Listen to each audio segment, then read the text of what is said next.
Hi guys, good morning. I am B.K. Sharma from Icon School GGC. Welcome to class 8th SS question answer day 3rd.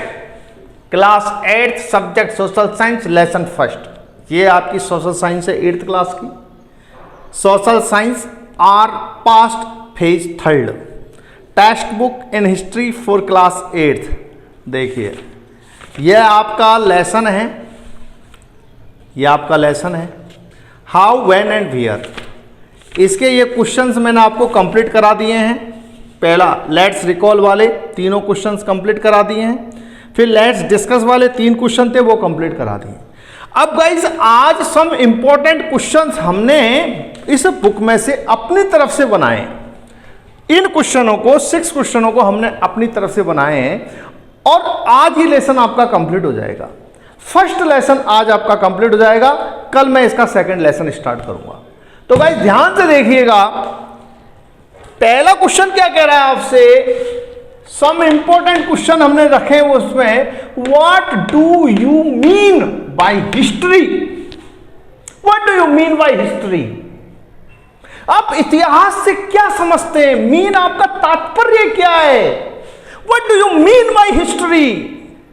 इतिहास से आपका तात्पर्य क्या है. What do you mean bye history. आप इतिहास से क्या समझते हैं. What do you mean bye history. History is the study of the past. इतिहास भूतकाल का अध्ययन है. History is the study of the past and A record of past events. और पिछली घटनाओं का लेखा जोखा है, रिकॉर्ड है. आपको लर्न होना चाहिए डेफिनेशन हिस्ट्री की. What do you mean bye history. आपसे इंटरव्यू में पूछा जा सकता है, एग्जाम में पूछा जा सकता है कि इतिहास से आपका तात्पर्य क्या है. What do you mean bye history. History is the study of the past. इतिहास भूतकाल का अध्ययन है and record of past events. और भूतकाल की घटनाओं का एक रिकॉर्ड है, लेखा जोखा है. Understand guys. Question number 2. Who was James Mill. James मिल कौन था. इस लेसन में आया है जेम्स मिल के बारे में. तो हमने क्वेश्चन ही अब क्रिएट किया है कि who was James Mill. James मिल कौन था. James Mill was a Scottish philosopher, historian and economist. James mill Scotland का दार्शनिक, फिलोसोफर एक दार्शनिक था, हिस्टोरियन एक इतिहासकार था, एंड इकोनॉमिस्ट और एक अर्थशास्त्री था. ध्यान रखिए जेम्स मिल एक दार्शनिक भी था, इतिहासकार भी था और इकोनॉमिस्ट अर्थशास्त्री भी था. Who was James Mill. James Mill was a Scottish, Scotland का. स्कॉटिश जो स्कॉटलैंड का निवासी है उसको बोलेंगे Scottish philosopher, historian and economist. ये लर्न करना है आपको. Who was James Mill. James Mill was a Scottish philosopher, historian and economist. अच्छा, what did James Mill think about all Asian societies. सभी एशिया के समाज के बारे में, सोसाइटीज के बारे में जेम्स मिल क्या सोचते हैं. What did James Mill think about all Asian societies के बारे में वो क्या सोचते हैं, उनका क्या मानना है. James mill had a colonial mindset. James मिल का एक माइंडसेट है एंड ही थॉट, वो सोचते हैं all the Asians to be poorly civilize, कि जितने भी एशिया के जो समाज हैं वो बहुत ही कम असभ्य हैं. पुअरली सिविलाइज यानी शिक्षित नहीं है, सभ्य नहीं है, असभ्य हैं. और अंग्रेज लोग सभ्य हैं और अंग्रेज लोग ही उन्हें सभ्य बना सकते हैं. इसलिए इनको गुलाम बनना पड़ेगा, अंग्रेजों के अधीन होना पड़ेगा, तभी ये सभ्य बनेंगे. ये उसका मानना था. James mill had a colonial mindset, यानी एक कॉलोनी माइंडसेट था उनका कि ये कॉलोनियां हैं. And he thought all the Asians to be poorly civilize. और वो सभी एशिया के समाजों को पुअरली सिविलाइज मानते थे, कम सभ्य मानते थे। How have historians divided Indian history? How have historians divided Indian history? किस प्रकार इतिहासकारों ने भारतीय इतिहास को डिवाइड कर दिया था, विभाजित कर दिया था। How have historians divided Indian history?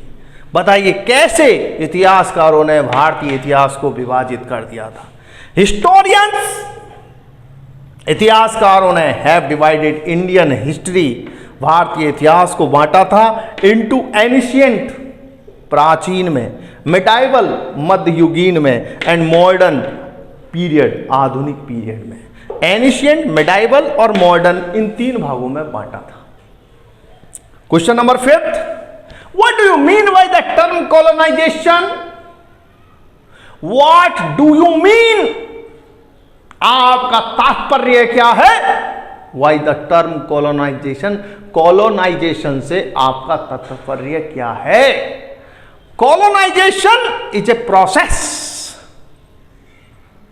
Colonisation एक प्रक्रिया है बाय विच, जिसके माध्यम से a central system of power, जो सेंट्रल सिस्टम है पावर की, डोमिनेट्स करती है द सराउंडिंग लैंड, आसपास के इलाके को, एंड इट्स कंपोनेंट्स, और इसके घटक दलों को।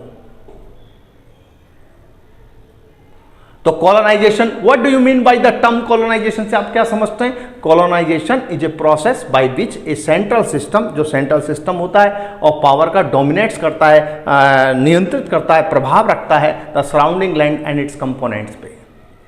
Why did British conduct surveys in India? Why did British लोगों ने कंडक्ट सर्वे क्यों कराए थे इन इंडिया? भारत में ब्रिटिश लोगों ने सर्वे क्यों कराए थे? Why did British conduct surveys in India? The British conducted surveys for the purpose of effective administration, अच्छे प्रभावकारी एडमिनिस्ट्रेशन, प्रशासन अच्छा चले, अच्छा प्रभावकारी हो, इस उद्देश्य से उन्होंने सर्वे करवाए थे। These surveys help the historians, और ये सर्वे हेल्प करते हैं इतिहासकारों की, टू कलेक्ट, कि वो कलेक्ट करें इंफॉर्मेशन, सूचना को, अबाउट मॉडर्न इंडिया, आधुनिक भारत के बारे में। बॉटनिकल, जूलॉजिकल और archaeological and anthropological surveys were there in the list of British administration. ये 3-4 तरह के सर्वे होते थे, बॉटनिकल, जूलॉजिकल, आर्कोलॉजिकल और एंथ्रोपोलॉजिकल। ये सर्वे आपके ब्रिटिश एडमिनिस्ट्रेशन की लिस्ट में हुआ करते थे। तो गाइस एक बात पुनः ध्यान से देखिए, why did British conduct surveys India? अंग्रेज लोग भारत में सर्वे क्यों कराते थे? The British conducted surveys for the purpose of effective administration, अच्छे प्रशासन के लिए, प्रभावकारी प्रशासन के लिए सर्वे कराते थे। These surveys help the historians to collect the information about modern India, और ये सर्वे इतिहासकारों की मदद करते थे मॉडर्न इंडिया के बारे में सूचना इकट्ठी करने में। और 4 तरह के सर्वे होते थे, बॉटनिकल, जूलॉजिकल, आर्कोलॉजिकल और anthropological. Surveys were there in the list of British administration में ये 4 सर्वे हुआ करते थे। सो गाइस, ये आज आपका question class 8 subject SS question answer day 3, ये आज आपका लेसन 8th क्लास का लेसन फर्स्ट कंप्लीट हो चुका है। तो आप अपनी फेयर नोटबुक में इन सबको राइट कर लेंगे और लर्न कर लेंगे। कल से टुमारो से हम हमारा सेकंड लेसन स्टार्ट करेंगे। तब तक के लिए थैंक यू, बाय।